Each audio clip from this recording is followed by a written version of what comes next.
Il ne cesse de comparer la guerre avec l'Iran, au Moyen-Orient, à ce qui s'est passé au Vietnam. Pourquoi il fait ça? Parce que dans sa tête, la durée de cette guerre serait comparable à ce qui se passe aujourd'hui au Moyen-Orient. Là-bas, ils ont combattu pendant des années, et moi, je n'en suis qu'à 4, peut-être 6 semaines de guerre contre l'Iran. Donc, selon lui, j'ai tout le temps devant moi, aucune pression. Mais en réalité, c'est tout le contraire. Parce que la guerre du Vietnam, on le sait, c'était une tragédie, bien sûr. Mais au final, elle n'a pas frappé l'économie mondiale, comme le fait aujourd'hui le conflit avec l'Iran. Ce sont deux situations totalement différentes, vraiment incomparables à tous les niveaux.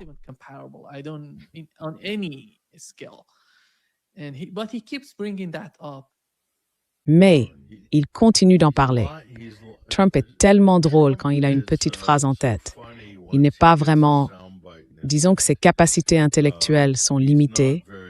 Il a l'air d'avoir un trouble de l'attention ou quelque chose comme ça. Il n'arrive pas à se concentrer. Il n'a pas vraiment envie de comprendre ce qu'il dit. Il se contente de dire « ça sonne bien ». Et puis il sort, avec assurance, en tant que président des États-Unis. Depuis combien de temps on est là-bas? C'est quand même un type qui a esquivé la conscription pendant la guerre du Vietnam, d'accord?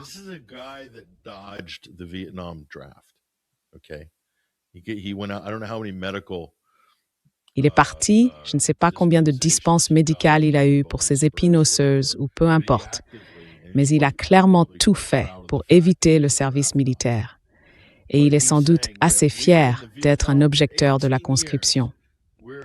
Mais voilà qu'il affirme qu'on a été au Vietnam pendant 18 ans, qu'on a fait la guerre du Vietnam pendant 18 ans. D'où il sort ce chiffre, 18 ans? Parce que les États-Unis n'ont pas mené d'opération de combat au Vietnam avant l'incident du golfe du Tonkin. Et si je ne me trompe pas dans mes calculs, cet incident, c'était en 1964. Je ne vérifie pas là tout de suite, mais disons que c'était en 64. Et la fin officielle des opérations de combat, ça devait être, je crois, les accords de Paris. Je crois que c'était en 1972 ou 73. 73, je dirais à vue de nez. Donc ça fait environ 8 ans et demi, quelque chose comme ça.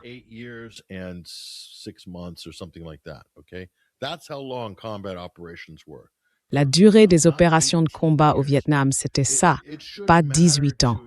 Et ça devrait compter pour un président américain, ne serait-ce que par respect pour les centaines de milliers de personnes concernées.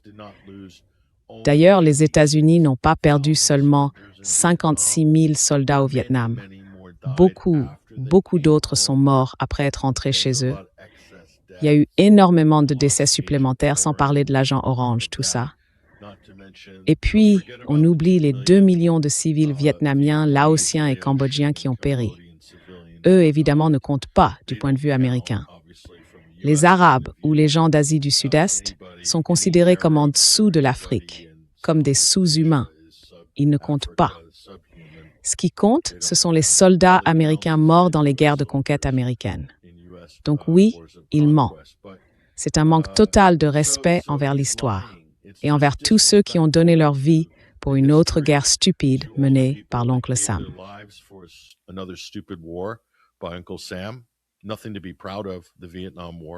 Il n'y a vraiment rien de glorieux dans la guerre du Vietnam. Rien dont un Américain puisse être fier. Et Donald Trump, lui, il est complètement à côté de la plaque. Alors, d'où il sort ce chiffre, 18 ans? C'est Stephen Miller, un de ces soi-disant génies qui travaille pour lui, qui est allé sur Wikipédia, et là, il a lu que c'était la durée du conflit vietnamien, depuis, disons, l'insurrection post-coloniale contre la France, jusqu'à l'arrivée des conseillers américains. Mais là, on ne parle pas de conseillers qui viennent prêter main forte. On parle des États-Unis qui déploient toute la puissance de leur armée de l'air et de leur marine contre la République islamique d'Iran, en la menaçant d'une destruction totale et en dépensant des munitions à un rythme jamais vu dans l'ère moderne. Ce n'est pas l'envoi de quelques conseillers militaires pour aider à combattre le Viet Cong.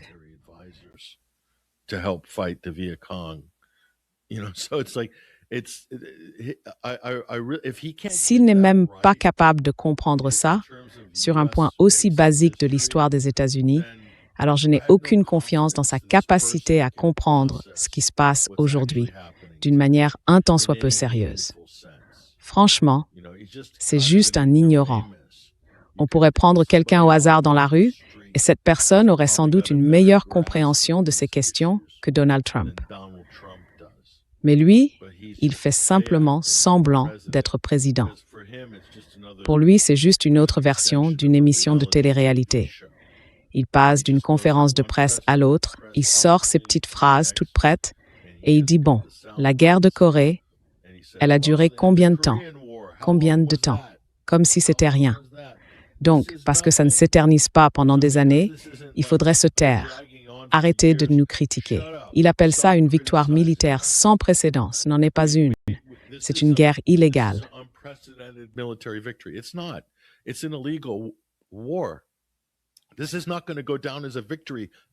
Ce ne sera pas considéré comme une victoire, ni pour Donald Trump, ni pour Pete Hegseth, ni pour qui que ce soit dans l'administration Trump. Ce ne peut pas être une victoire dans les livres d'histoire. C'est une guerre illégale. C'est un crime de guerre.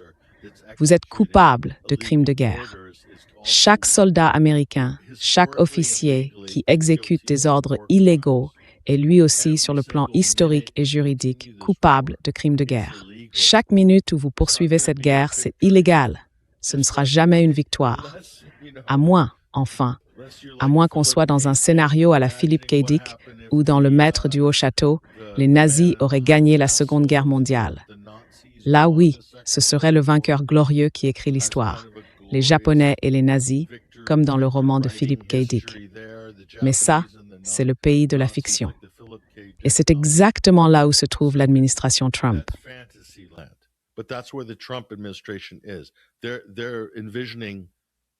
Ils s'imaginent, un peu comme le Reich, qui vont dominer le monde et devenir la plus grande puissance de la planète, que tout ça n'est qu'une immense conquête. Mais ça ne va pas se terminer comme ça. Non, ça ne va pas se terminer comme ça. En fait, ça ne va même pas du tout dans cette direction en ce moment. Donc c'est vraiment difficile de prendre au sérieux tout ce que ces gens à Washington racontent en ce moment. Je ne pense pas qu'ils aient la situation en main. La seule possibilité, ce serait une sorte de départ spectaculaire de ce président, soit une démission pour raison de santé, soit peut-être un coup d'État militaire. Ça pourrait marcher. J'ai du mal à croire qu'on en soit là, qu'on dise ça à voix haute. J'aurais jamais imaginé vivre ça de mon vivant, mais on en est arrivé à un point où c'est le genre de choses qui devrait se produire. Et le détroit d'Ormuz n'est pas fermé.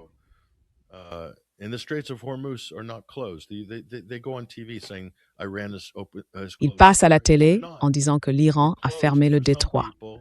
C'est faux. Il est fermé pour certains, mais ouvert pour d'autres. Donc c'est un mensonge fondamental que le gouvernement américain et les médias racontent à leur propre population. Ils présentent le blocus américain, qui est un acte de guerre, donc illégal, comme s'il était réciproque et d'une certaine façon justifié.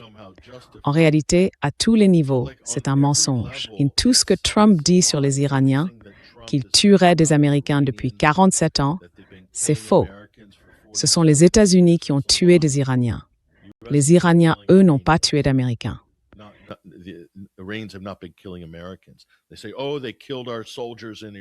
Ils disent « Oh, ils ont tué nos soldats en Irak avec des bombes artisanales sur les routes. Ils ont massacré nos hommes en Irak. » Attendez une seconde. C'était la résistance irakienne.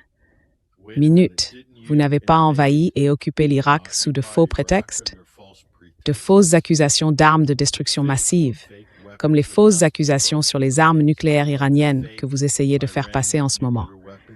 Exactement la même chose. Donc, vous occupez l'Irak, et il y a une résistance irakienne qui riposte contre les soldats américains, qui sont dans ce contexte des cibles légitimes. Et vous accusez l'Iran en prétendant que l'Iran tue des Américains.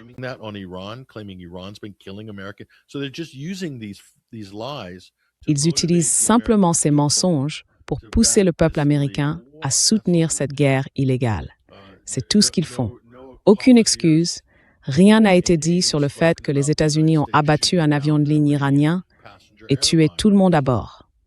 Ça ne fait pas partie de la discussion. Si quelqu'un faisait ça à l'Amérique, les Américains seraient dans la rue à crier « Mort à l'Iran » si l'Iran avait abattu un avion de ligne américain. Mais quand c'est l'Amérique qui le fait, le président de l'époque, George H.W. Bush, celui dont le porte-avions qui passe en ce moment au large de Madagascar porte le nom, a dit qu'il refusait de présenter des excuses. Je ne présente pas d'excuses pour les actions des États-Unis d'Amérique, disait George H.W. Bush à l'époque, dans les années 80. Et les mensonges continuent, selon lesquels le JCPOA aurait été un mauvais accord. Non, ce n'était pas un mauvais accord, c'était un bon accord. Et aujourd'hui, Donald Trump tuerait pour avoir cet accord. Il tuerait pour ça. Mais il est en train de tuer, et pourtant, il n'obtiendra pas cet accord. Cette fenêtre est fermée. Ça n'arrivera pas. Il avait cet accord. En fait, il avait même un meilleur accord lors du dernier cycle de négociations avec les Omanais. On ne pouvait pas avoir mieux que ça. Mais le problème, c'est que les États-Unis n'en sont pas capables. Et maintenant, l'Iran sait que même s'il signe un accord avec ce président ou avec les États-Unis, ces derniers peuvent revenir les attaquer à tout moment dans le futur.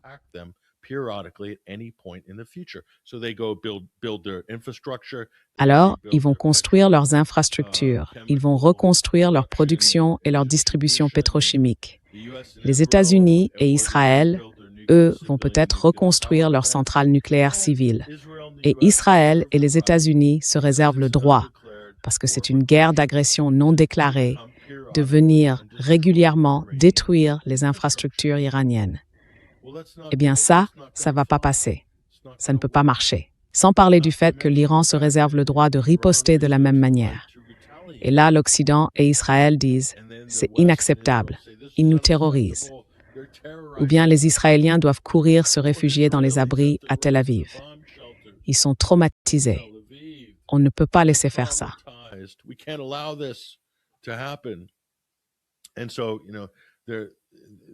Ils sont donc en train d'installer un récit selon lequel la seule façon d'arrêter l'Iran, puisque l'Iran ne se rendra pas, c'est d'utiliser la même logique que les États-Unis avaient utilisée pour justifier le largage des 2 bombes atomiques sur Hiroshima et Nagasaki.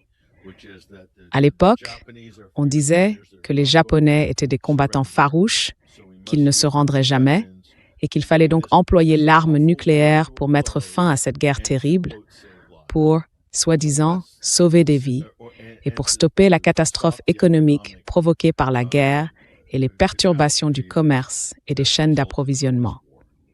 Les mêmes justifications avaient été avancées à la fin de la Seconde Guerre mondiale. Et aujourd'hui, on verrait réapparaître ce genre d'arguments pour tenter de justifier l'usage d'armes de destruction massive contre un pays qui, lui, n'en possède pas.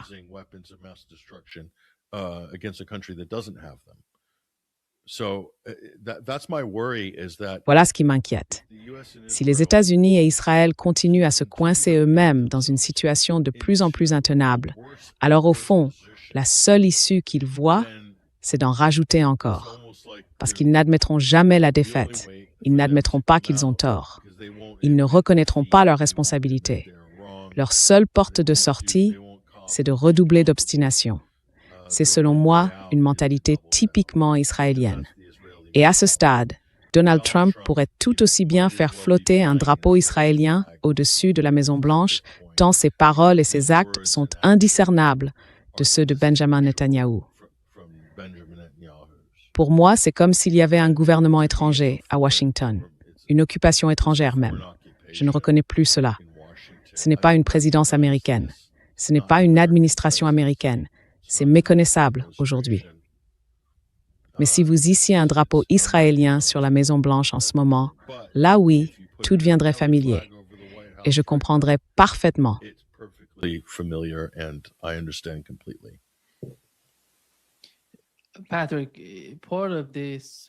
Patrick, une partie de cette guerre, c'est ce qui se passe entre Israël et le Liban.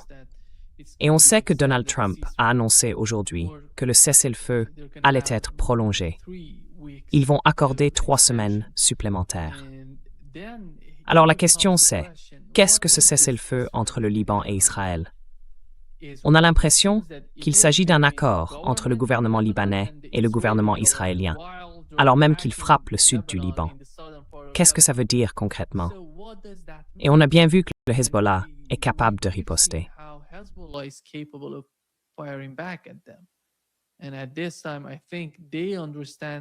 Et à ce stade, je pense qu'ils comprennent bien le problème, le manque d'intercepteurs du côté israélien, et qu'ils ne peuvent pas intercepter chaque roquette tirée vers Israël à cause de cette pénurie. C'est un vrai problème, non seulement pour Israël, mais aussi, comme l'ont rapporté le New York Times, le Washington Post et CNN pour les États-Unis, qui manquent eux aussi de munitions, d'intercepteurs et de missiles de croisière. Quelle est votre lecture de cette situation?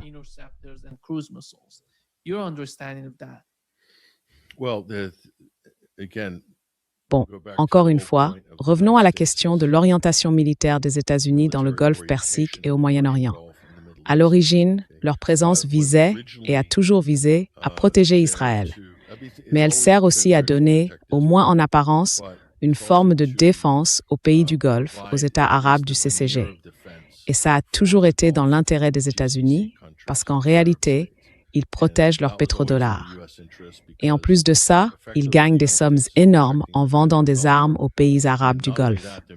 Donc d'un côté, c'est une sorte de système de protection, et de l'autre, c'est une machine à faire de l'argent pour le complexe militaro-industriel.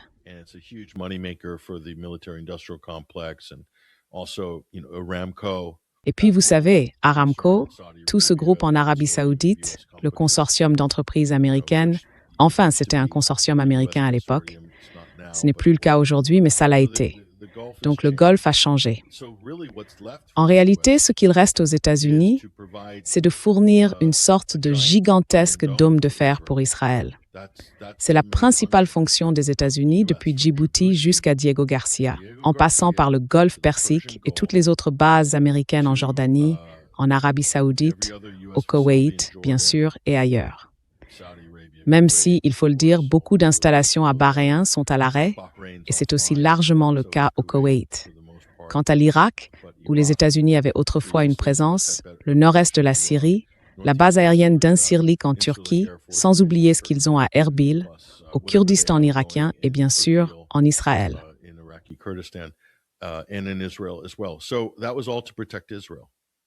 Tout ça, c'était pour protéger Israël. Tout, absolument tout. Et on l'a bien vu. C'est maintenant prouvé à travers les promesses 1, 2, 3, 4, on le constate. Les forces navales américaines sont positionnées pour ça. Leur première priorité, les intercepteurs qui défendent Israël contre les missiles iraniens, priorité numéro 1, et contre les drones iraniens, priorité numéro 1 aussi. Les pays arabes du Golfe viennent en second. Les Arabes du Golfe en second. Et c'est là que réside le problème. Non seulement ils ne protègent pas les pays arabes du Golfe, mais en plus ils attirent le feu sur eux, parce que ces pays sont devenus complices de ces crimes de guerre commis par les États-Unis et Israël. On se retrouve donc maintenant dans une région totalement différente, dans une situation complètement nouvelle.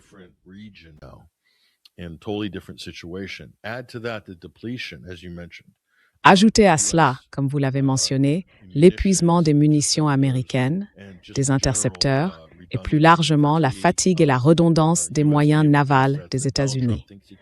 Donald Trump pense qu'il peut les déplacer comme dans une partie de bataille navale.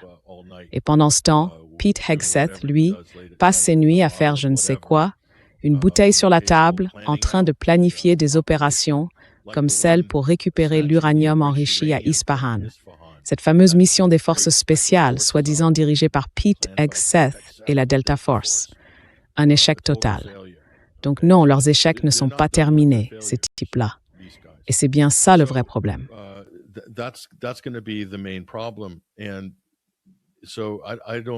Donc je ne vois pas vraiment comment cette situation peut durer à long terme. Je ne pense pas que les pays du Golfe, en particulier les Émirats arabes unis et l'Arabie saoudite, puissent encore compter sur leurs relations avec les États-Unis pour vraiment les protéger à l'avenir. Il y a là toutes sortes de signaux d'alerte majeurs pour Washington. Honnêtement, je ne sais pas ce qu'ils espèrent accomplir dans les prochaines semaines. Vraiment, je n'en ai aucune idée. Bien sûr, ils peuvent encore utiliser ce qu'il leur reste, mais ce n'est pas grand-chose. Quant à l'idée de faire venir des avions à courte distance pour larguer des bombes planantes, il faut oublier. Ça ne marchera pas, comme on l'a vu avec les différents appareils américains abattus.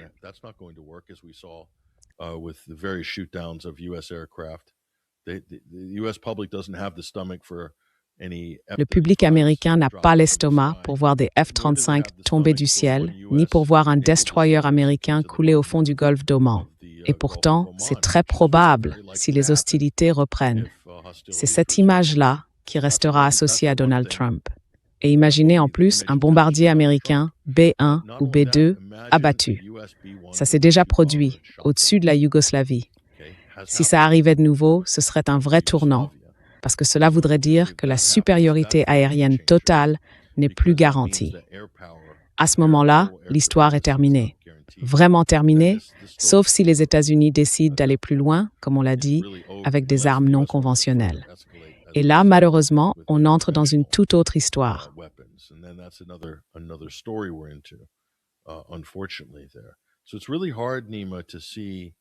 Alors c'est vraiment difficile, Nima, de voir où pourraient se trouver les avantages potentiels, même en poursuivant cette voie sur le plan militaire.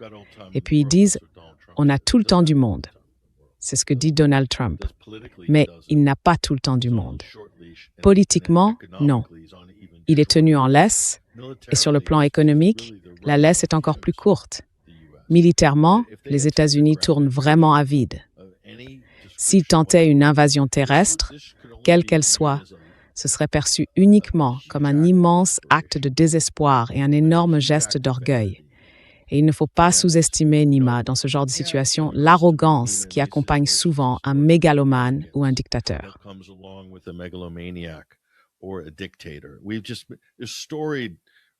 Dans l'histoire, on trouve plein d'exemples de dictateurs ou d'autocrates qui ont complètement perdu la tête, au point d'envoyer des hommes se faire massacrer en première ligne juste pour donner une leçon à leurs ennemis. Et je pense que ce genre d'arrogance peut réapparaître. Il y a des gens comme Donald Trump, par exemple. Lui, il se moque complètement des soldats américains. C'est un insoumis. Il a évité la conscription. C'est vraiment la dernière personne à qui on devrait confier des ordres pour une invasion terrestre. Il s'en fiche. À un moment donné, il pourrait très bien décider que la vie des soldats américains est sacrifiable. Parce que quand on l'écoute parler de la guerre de Corée ou de la guerre du Vietnam, on a l'impression que ce n'est pas grave, que c'est différent, que nous, on fait la guerre autrement. Ces guerres-là, c'était des mauvaises guerres. Enfin bref, il oublie.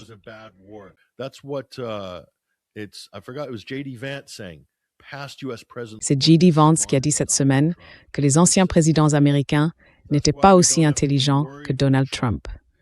Selon lui, c'est pour ça qu'on n'a pas à s'inquiéter avec Trump, parce que tous les présidents précédents, ceux qui ont dirigé pendant toutes ces autres guerres, eux étaient stupides, pas Trump. Lui, il est différent. Trump, c'est un cran au-dessus des autres. C'est un génie stable. Mais en disant ça, J.D. Vance, ce néophyte de 41 ans, manque de respect à tous les anciens combattants américains morts en grand nombre dans ces différents conflits. Ce que ça veut dire, c'est qu'ils ne respectent probablement pas vraiment la vie des soldats américains qu'ils sont en train de pousser, en gros, dans une guerre illégale, en les abreuvant de propagande pour leur faire croire que ce qu'ils font est justifié ou légal.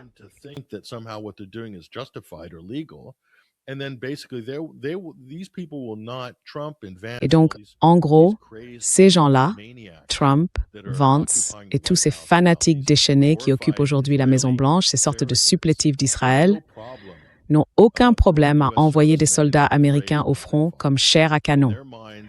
Dans leur esprit, ils pensent qu'il s'agit maintenant d'une guerre sainte. Ils disent que c'est une croisade pour vaincre l'Iran, selon la vision des sionistes chrétiens, à laquelle Hegseth lui-même adhère. Il fait en fait partie de cette secte. C'est un adepte du culte du troisième temple, qui se prend pour un secrétaire à la guerre. Alors si c'est une guerre sainte, on n'a plus de scrupules à engager, disons, quelques milliers, voire 100 000 soldats américains, au nom d'une cause supérieure, d'une cause sacrée.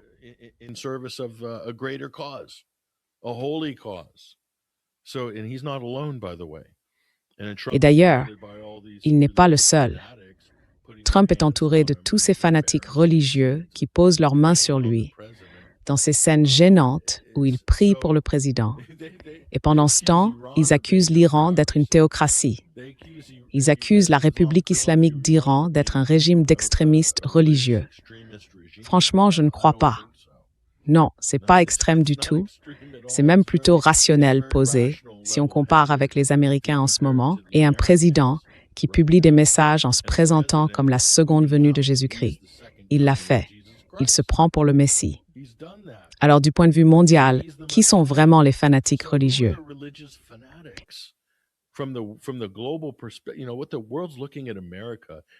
Et vous savez, le monde regarde l'Amérique et ce président, et il se moque du pays. Il se moque de ce président. Quel clown, quelle blague il est devenu, même à ses propres yeux, au-delà de toute honte. Et ensuite, ils osent pointer du doigt les autres en traitant certains pays d'extrémistes religieux ou de théocratie. Il ne faut pas exagérer. Franchement, on est à un moment très difficile, très dangereux, parce que le public américain est complètement détaché de tout ça, Nima. Je suis aux États-Unis en ce moment. Je sors dans la rue. Personne ne se soucie de cette guerre. Personne.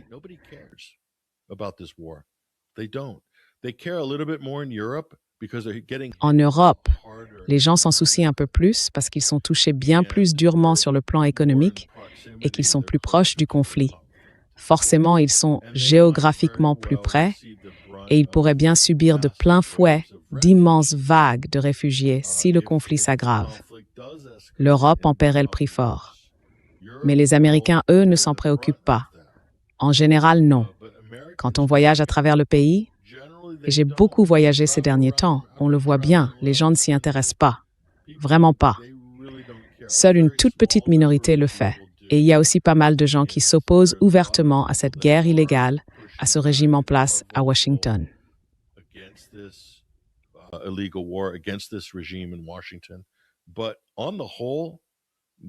Mais dans l'ensemble, ce n'est pas vraiment un sujet que les Américains prennent au sérieux. Du coup, ils ne remettent pas en question les affirmations ou les déclarations qui viennent de Washington ou qui passent par leur relais médiatique. Ils ne commenceront à le prendre au sérieux, Nima, que quand l'économie va se fracasser contre le mur. Et ça va arriver. Et même si Trump faisait semblant de s'en aller et signait un faux accord de paix, du genre, il signe un papier lui-même et fait croire qu'un Iranien l'a signé ou quelqu'un d'autre, il trouverait sans doute un type, genre le pote de Steve Witkoff, celui qui a un magasin de prêt sur gage dans le New Jersey, un gars d'origine iranienne, et il lui ferait signer le papier. Il dirait, voilà, c'est le nouveau président. Ce serait un peu comme Juan Guaido.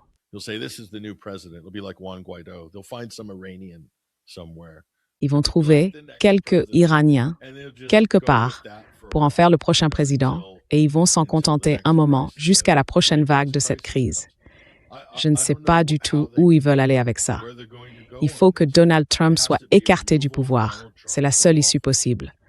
Ou alors, j'ai écarté l'idée d'une révélation soudaine. Je ne pense pas que ce soit possible avec ce président. Il est tout simplement trop ignorant et trop stupide. Et il s'enferme dans ses erreurs.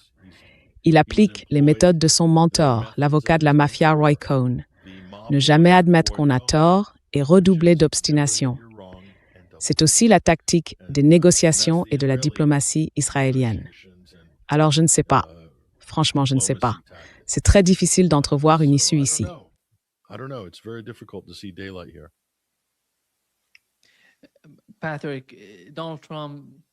Patrick, Donald Trump a tweeté aujourd'hui, enfin sur son réseau social, il a publié qu'il avait parlé avec le Premier ministre d'Arménie.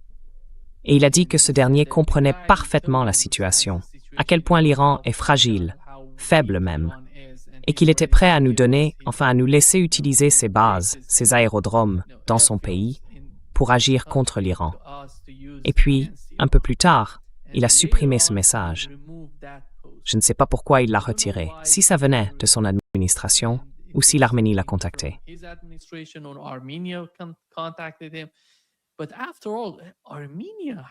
Mais enfin, l'Arménie. Comment peut-on croire que l'Arménie pourrait apporter quelque chose de nouveau ou un facteur décisif dans ce conflit?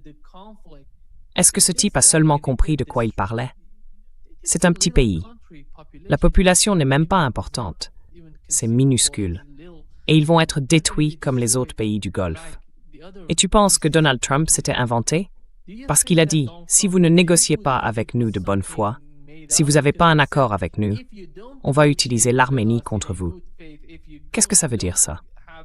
Je ne vois pas l'Arménie être aussi stupide. Franchement, je ne sais pas. Que...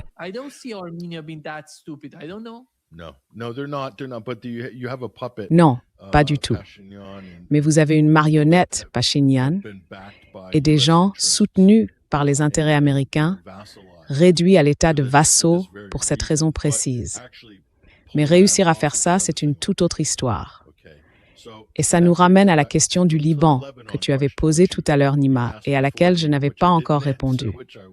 Le problème avec le gouvernement libanais, c'est qu'il s'agit en réalité d'un régime fantoche, contrôlé par les États-Unis et Israël. Le président et le premier ministre du Liban, Michel Aoun et Nawaf Salam, ont littéralement vendu leur pays. Ils l'ont trahi de la pire manière possible. Ce qu'on voit, c'est juste une façade de négociation entre Israël et le Liban.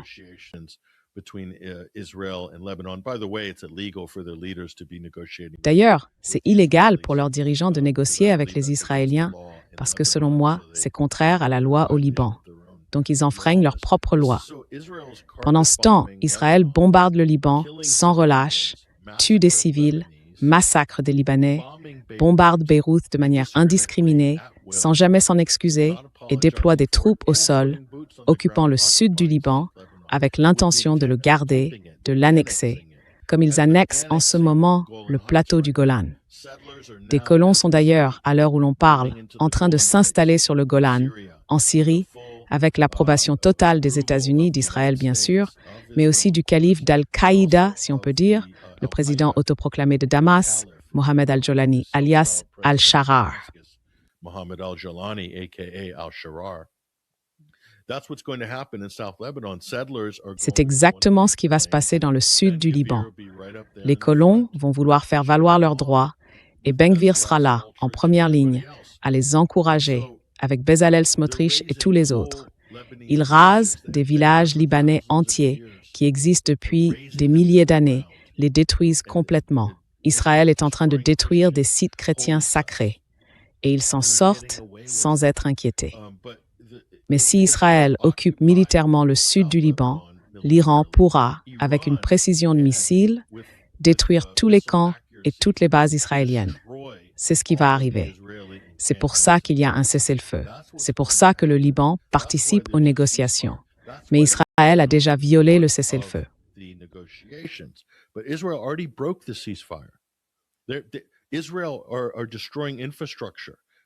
Israël détruit des infrastructures, des immeubles, des maisons, des écoles, des églises. Il les bourre d'explosifs, puis il se tourne vers la communauté internationale en disant « Hey, c'est pas une violation du cessez-le-feu, on ne tire rien, on fait juste tout exploser. » Et ils visent des journalistes avec des frappes ciblées. Donc selon eux, ce n'est pas non plus une violation du cessez-le-feu, puisque ce sont des journalistes et pas des soldats. Voilà le raisonnement. C'est une mentalité vraiment tordue, profondément dépravée, celle des Israéliens en ce moment. Ils tuent en toute impunité. Le cessez-le-feu avec le Liban n'est qu'une façade.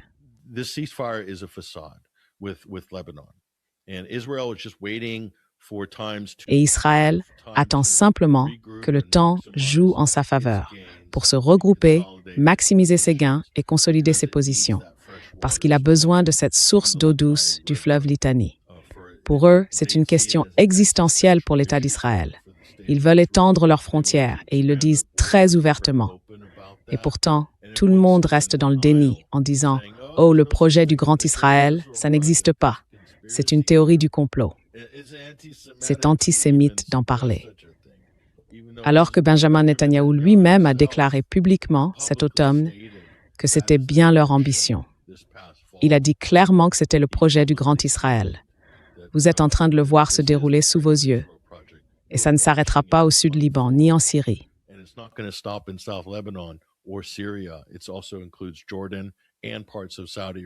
Ça inclut aussi la Jordanie, ainsi que des parties de l'Arabie saoudite et de l'Égypte. Oubliez la Cisjordanie et Gaza. Selon leur plan, c'est déjà réglé. Mais le gouvernement libanais, lui, les États-Unis ont passé des décennies à acheter des pans entiers de la société libanaise, surtout au sein de la communauté chrétienne, pour la rendre pro-américaine, fidèle à Washington. Et d'une certaine manière, il ressemble un peu aux sionistes, parce qu'une partie de la récompense pour cette élite libanaise, c'était que les États-Unis offraient des passeports américains à pratiquement tous les membres de leur famille, même à des gens qui, dans certains cas, n'avaient jamais mis les pieds en Amérique. Encore moins y étaient nés ou y avaient vécu.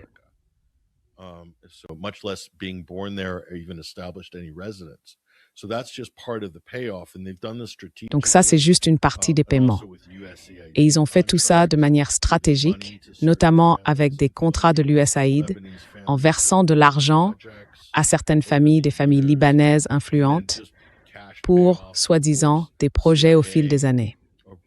Et puis, bien sûr, il y a aussi eu des versements en liquide. La CIA est probablement très impliquée là-dedans.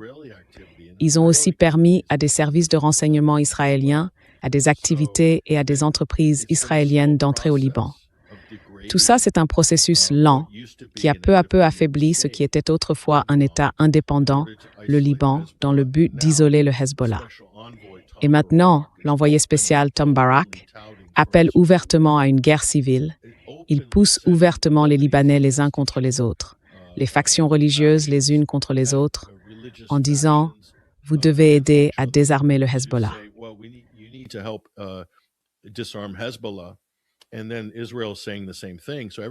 Et puis Israël dit la même chose. Donc tout le monde, voilà, c'est le refrain des États-Unis et d'Israël, il faut désarmer le Hezbollah. Et la classe achetée au Liban suit le mouvement. Pendant ce temps, les Libanais regardent leur propre peuple se faire massacrer par les Israéliens et ils n'ont rien à dire contre eux. Ils restent là, à attendre, à se dire que ça va s'arrêter, que ça va passer. Les seuls qui défendent le Liban, c'est le Hezbollah. Et ce ne sont pas des terroristes. Enfin, les Américains diront que c'est une organisation terroriste.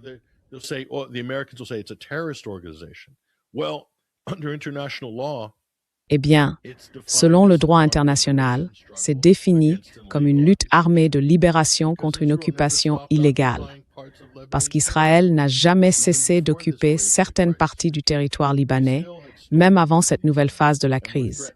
Il détenait encore des terres libanaises volées et menaçait le Liban. C'est pour ça qu'Hezbollah a existé à l'origine. Il n'aurait jamais existé si Israël n'avait pas, pendant des décennies, occupé illégalement et brutalisé la population du Sud-Liban. Et les États-Unis, eux, trouvaient ça normal. Ils n'ont rien fait pour freiner Israël de manière concrète. Et aujourd'hui, c'est encore pire. Les États-Unis encouragent une guerre civile et poussent Israël à intervenir, à tuer et à occuper. C'est donc la pire situation possible pour un pays comme le Liban.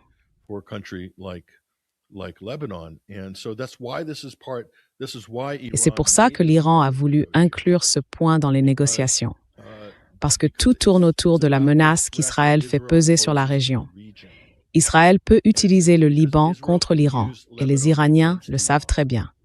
Israël se sert du Liban, des menaces d'agression, ou au contraire, de promesses de retrait ou de cessez-le-feu. Ils s'en servent comme levier contre Téhéran, en passant par les États-Unis. Tout ça fait partie de la même équation. On ne peut pas séparer ces questions. L'Iran regarde donc la situation dans son ensemble, comme un seul et même théâtre d'opération. Et puisque c'est un seul théâtre, on ne peut pas le découper. Israël et les États-Unis ont d'ailleurs montré que leur agressivité ne se limite pas à Gaza, ni à telle ou telle zone.